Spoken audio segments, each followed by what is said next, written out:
देखिए, आज सबसे पहले हम बात करेंगे किसानों की, उनकी मुश्किलों की, उनके आत्महत्या करने की वजहों की। खासकर महाराष्ट्र का पश्चिमी विदर्भ इलाका, जहां लगातार मुश्किलों से जूझते हुए किसान आत्महत्या करने के लिए मजबूर हो रहे हैं। आखिर ऐसा क्यों है? देखिए एनडीटीवी की एक्सक्लूसिव रिपोर्ट।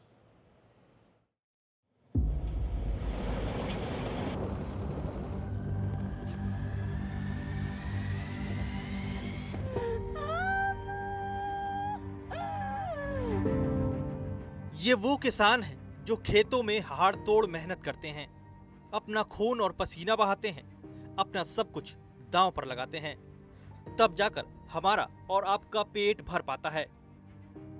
तभी हम इन किसानों को अन्नदाता कहते हैं। अगर देश में किसान ना हो तो इंसान भूखों मर जाए, लेकिन इतनी मेहनत करने वाले देश के अन्नदाताओं को उनकी मेहनत की रकम नसीब नहीं हो पाती, और जब वो मजबूर हो जाते हैं तो मौत को गले लगा लेते हैं।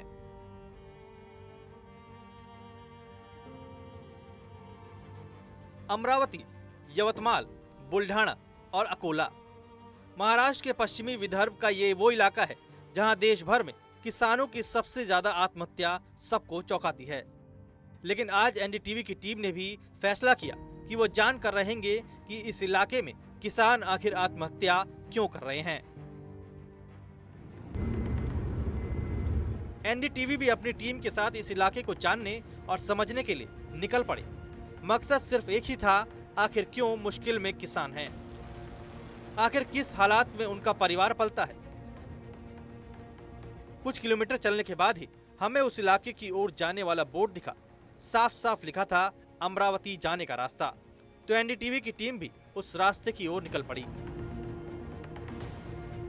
कुछ ही घंटों बाद एनडीटीवी की टीम उस गांव में पहुंच गई, उस घर में पहुंच गई, हमें जिसकी तलाश थी।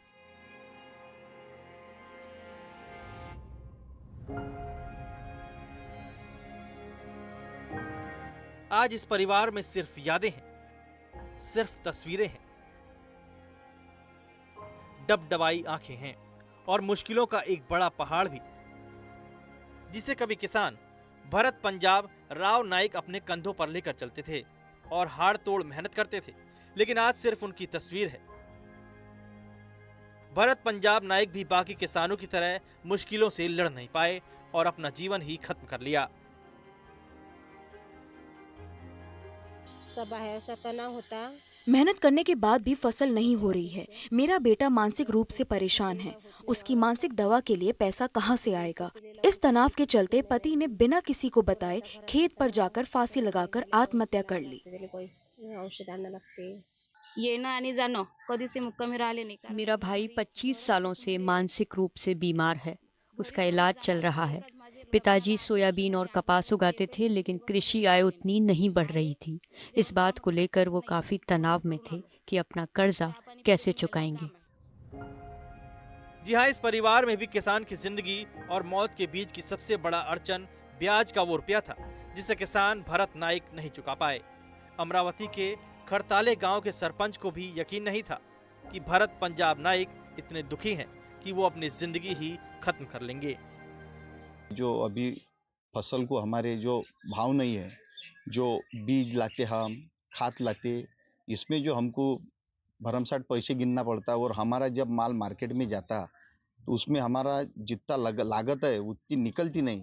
वो हिसाब से हमारे सब किसान भाई आत्महत्या के सिवा पर्याय नहीं रह रहा है। सरकार ने हमारे को जो भी योजना तुम दे रहे हैं, सब योजना बंद कर दीजिए लगे, लेकिन हमारे खेती के जो माल है उसमें सही दाम होने को होना।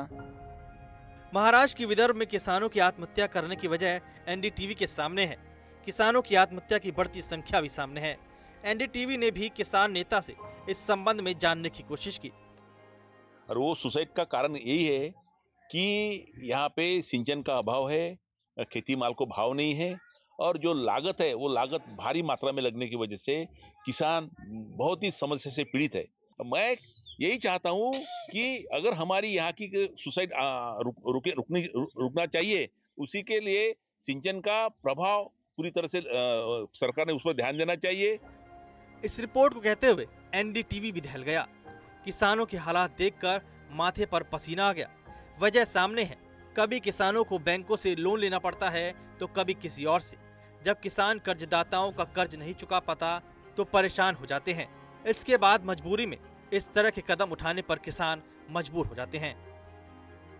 भारत में लगभग हर राज्य में किसान आत्महत्या के लिए मजबूर हो रहा है, लेकिन ये ऐसा राज्य है जहां सबसे ज्यादा किसान आत्महत्या कर रहे हैं।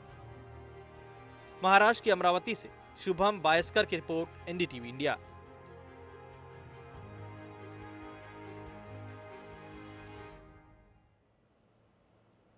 देखिए, राज्य सरकार ने जो आंकड़े सौंपे हैं उससे पता चला है कि इस इलाके में 1 जनवरी 2024 से 31 मई 2024 के बीच किसानों की आत्महत्या के कुल आंकड़े 1046 हैं। किसानों की आत्महत्या के मामले में अमरावती कभी पीछे रहता था। 2021 में ही अमरावती ने यवतमाल को पीछे कर दिया। आंकड़ों के मुताबिक अमरावती, यवतमाल, देखिए 2021 और 370 आत्महत्याएं हैं। ये अगर अमरावती में 370 आत्महत्या 2021 की हम बात कर रहे हैं, यवतमाल में 290 सुसाइड के मामले सामने आए। और वहीं 2022 के आंकड़े कहते हैं कि 349 आत्महत्याएं हुई अमरावती में, यवतमाल 291 आत्महत्या। वहीं 2023 के आंकड़े कहते हैं कि अमरावती में 323 आत्महत्या के मामले सामने आए, जबकि यवतमाल में 302।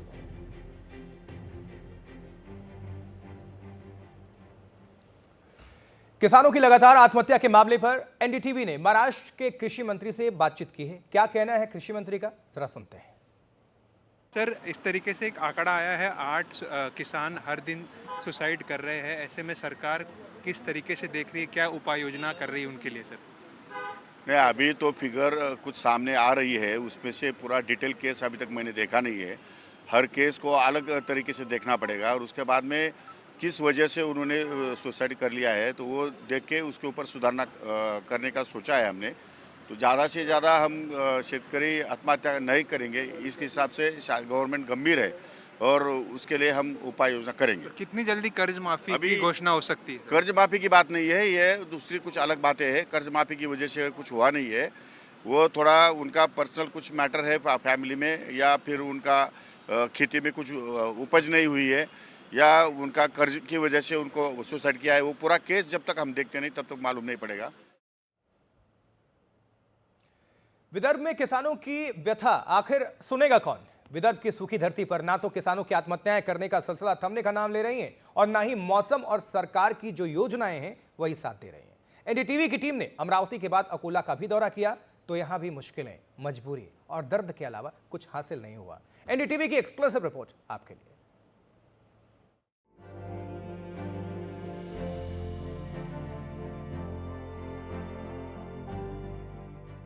पहले मुझे अपने पिता पर गर्व था कि वे किसान हैं, लेकिन अब ये गर्व डर में बदल गया है। सरकार को किसानों की फसलों के लिए लागत से ज्यादा दाम तय करने चाहिए ताकि कोई और बेटी अपने पिता को ना खोए। अकोला में किसान की इस बेटी का वो दर्द है जिसे शायद जो भी सुनेगा रोंगटे खड़े हो जाएंगे। वो भी यहाँ के किसानों और उसके परिवार का दर्द महसूस कर पाएगा। टकटकी लगाई ये आंखें जैसे किसी को खोज रही हो, डबडबाई ये आंखें जैसे अपने दर्द को संभाल कर दिल में बसाए हुआ हो। ये घर के हालात, ये परिवार उस किसान का है जो कर्ज के बोझ तले इतना तप गया था कि अपनी जिंदगी ही खत्म कर ली और अपने पीछे अपना भरा पूरा परिवार छोड़ गया। किसी को भी बताया नहीं कि उन्होंने कर्जा किया था, ऐसा बहुत सारा कर्जा निकाला था और उनसे बताया नहीं। बच्चों का पढ़ाई लिखाई सब उनका डिपेंड था,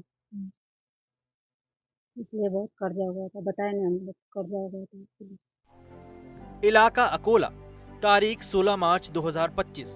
रामदास दाते ने आत्महत्या कर ली। कहानी वही है, बस तस्वीरें बदल गई हैं। दर्द वही है, बस परिवार बदल गया। हालात वही हैं जो विदर्भ के बाकी किसानों का है। आत्महत्या की आखिर वजह क्या है? किसान रामदास ने खेती के लिए बैंक से 5 लाख रुपए का कर्ज लिया था, जो लगातार बढ़ता गया। किसान रामदास कर्ज चुकाने के हालात में नहीं थे, इसलिए उन्होंने घर भी फाइनेंस कराया, लेकिन खराब मौसम ने दगा दे दिया। फसलों के भी दाम गिरते चले गए। रामदास कर्ज के बोझ तले डूब गए। जब कोई रास्ता नहीं बचा तो उन्होंने अपनी जान दे दी। उनके ऊपर 5 से 6 लाख रुपए का अंदाज से कर्जा था। उन्होंने आशा की थी कि ये होने वाले अधिवेशन में शेतकरी की कर्जमाफी होंगी, लेकिन यह आदेश में उसको कर्जमाफी नहीं मिली, इसलिए वो चिंताचूर हो गया और उसने ये आत्महत्या करने का पाउल उठाया है। विदर्भ में किसानों की हकीकत और फसाना में काफी अंतर है। इस रिपोर्ट को देखकर आपका भी दिल दहल गया होगा। रिपोर्ट करते वक्त किसानों की हालत देखकर एनडीटीवी भी उतना ही चौंक गया। लेकिन सवाल ये है कि सरकारी योजनाओं से इन किसानों की हालत कब बदलेगी और कैसे बदलेगी। महाराष्ट्र के अकोला से शुभम बायस्कर की रिपोर्ट, एनडीटीवी इंडिया।